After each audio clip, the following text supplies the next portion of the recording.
नमस्कार। तो हम रोज कुछ न कुछ बात करते हैं। कभी कभी मुझे वो कछुए की कथा याद आ जाती है। इतना बोलता हूँ कि कभी कभी लगता है वो सूखा पड़ गया था, कछुआ था और दो उसके क्रेंस दोस्त थे। तो क्रेंस ने बोला कि हम लेके जा सकते हैं ये जो लकड़ी, हम दोनों अपने अपने चोंच में पकड़ेंगे तो उस लकड़ी को आपने मुंह से पकड़ लेना है, क्योंकि कछुए के पैर छोटे होते हैं ना। तो उसने बोला कि ये पकड़ के रखना है मुंह से, लेकिन इसके लिए एक कंडीशन रहेगी, तुम बोलते बहुत हो तो इसलिए बोलना बंद। जब भी बात करोगे, बोलने के लिए मुंह खोलोगे तो गिर के महासागर में गिर जाओगे। हमें तो महासागर पार जाना है। तो कछुआ बोलता है हाँ मैं बिल्कुल बिल्कुल शांत रहूँगा, कुछ नहीं बोलूँगा, एकदम चुप। और थोड़ी देर के बाद उसका पेशेंस खत्म। मैं भी ऐसे 10 मार्च को करता था मौन व्रत, और फिर 11 मार्च को मौन खत्म। तो मुझे लगता है कभी कभी तो थोड़ी देर के बाद पेशेंस खत्म हो गए और बोल दिया। बोलते हैं तो मुंह खुल गया, जो भी लकड़ी से पकड़ा था उसे नीचे गिर गया और खत्म।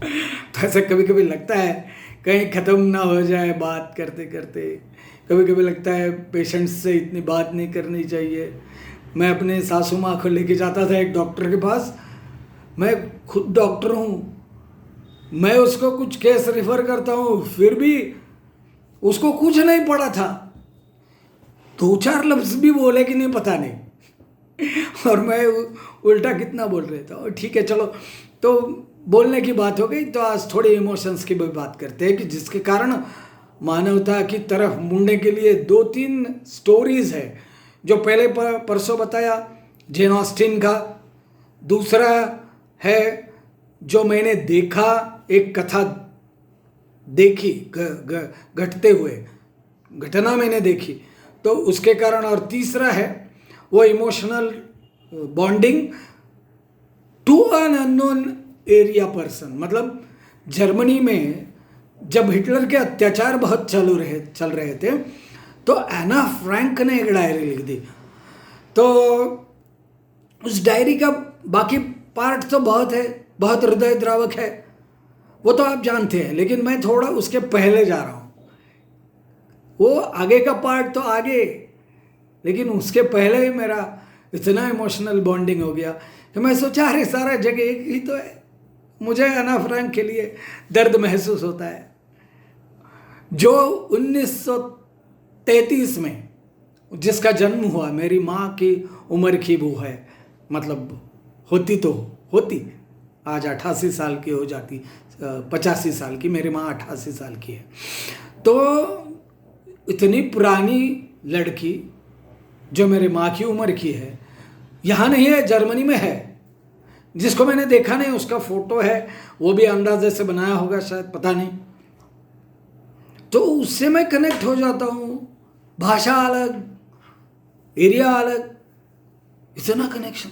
तो कैसे हुआ कनेक्शन वो बता रहे हैं कि वो जब हिटलर का एट्रोसिटी का जो दौर है उसके पहले का वर्णन भी वो डायरी में आया है कि जब वो 13 साल की थी, 13 नहीं, 13 से भी कम, तो जब उसके हाथ में डायरी दे दी तो वो डायरी उसने लिखना शुरू किया, एक बर्थडे पे दिया। तो उसमें उसके सपने हैं, आगे क्या करूँगी, किसी के ऊपर उसका क्रश था। वो मैंने जेन ऑस्टिन के दिन बताना भूल गया।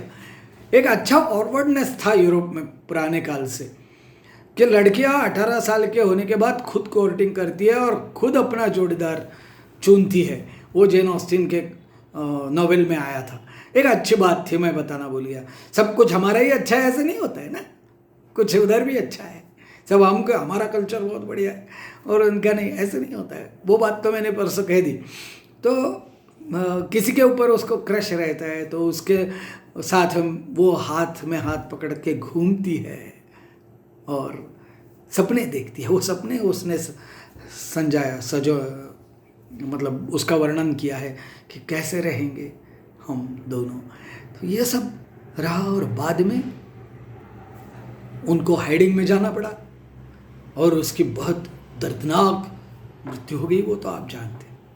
तो मैं कैसे कनेक्ट हुआ वो बता रहा हूँ कि जब मैंने ये पढ़ रहा था तो मेरे आंखों में आंसू आ गए, क्योंकि मेरी बहन थी जो 13 की उम्र में गुजर गई, जैसे आना फ्रैंक 13-14 साल की उम्र में गुजर गई। तो मैंने सोचा मेरे दीदी के भी ऐसे सपने होंगे, वो भी ऐसे सपने देखती होगी। और उसका अंतकाल हो गया 1972 में। इतना अच्छा संभालती थी वो हम दोनों भाइयों को। तो ये हो गया इमोशनल कनेक्ट, मैं और अना फ्रैंक का कनेक्ट हो गया। तो ऐसा सारा विश्व जुड़ा है। कभी आप बोला कि आप बहुत इमोशनल हो इसलिए लगता है, लेकिन ऐसा नहीं है।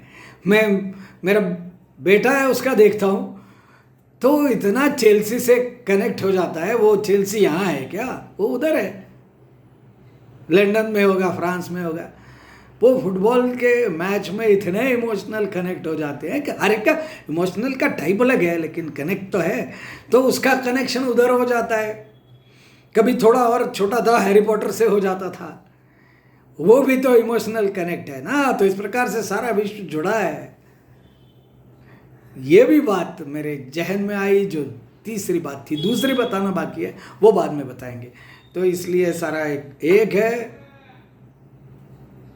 क्या हर्डल्स है उसमें, और उनके ऊपर मात करने के लिए बहुत हर्डल्स है, लेकिन उनके ऊपर मात करने के लिए ये जेन ऑस्टिन के, एना फ्रैंक के इमोशनल कनेक्ट को याद रखें, चेल्सी के, हैरी पॉटर के इमोशनल कनेक्ट से याद रहे, तो ये सारा भेदा भेद खत्म हो जाएगा। और यूरोपियन